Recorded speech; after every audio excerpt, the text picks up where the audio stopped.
কালকে আমি অনেক ফিডিং ফিশ নিয়ে এসেছিলাম, রাখার জায়গার অভাবে আমি সব অ্যাকুরিয়ামে ভাগ ভাগ করে দিয়েছি, এটাতে তারপরে এটাতে।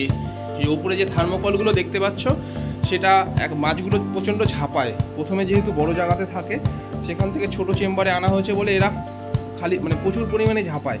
আমি যদি থার্মোকলটা না রাখতাম হয়তো 100-200 মাছ ঝাঁপিয়েই শুধু মরে যেত। সেই জন্য থার্মোকল এটা 2-3 দিনের জন্য দেওয়া, আবার বন্ধ করে দেবো। এখানে রয়েছে দেখো শিবরামের সাথে রেখেছি, এখানে পিকক বাসের সাথে রেখেছি। পিকক বাসগুলো তো নিজেরা খাচ্ছে, তার সাথে একটু একটু করে কমে যাচ্ছে, ঠিক আছে।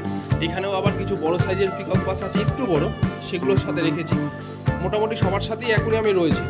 আর এদের মধ্যে যেগুলো মারা যাচ্ছে ইনস্ট্যান্ট, মানে মাছটা নষ্ট হওয়ার আগে যদি মারা গিয়ে থাকে তখন আমার এই রেড টেল ক্যাট আর একটা আরোয়ানা আছে, ওদের চেম্বারে দিয়ে দিচ্ছি। এই একটা দেখো, এই যে নিচে একটা মাছ ঝাঁপ দিয়ে পড়েছিল, ওটাকে আমার পিঁপড়াতে খেয়েছে, বুঝতে পেরেছো। তারপরে দেখি ওই একটা রয়েছে, এটা ঝাঁপ দিয়েছে কিন্তু এত পরিমাণ তোলা সম্ভব হয় না। ওই কোনায় একটা রয়েছে রুমালের পাশে।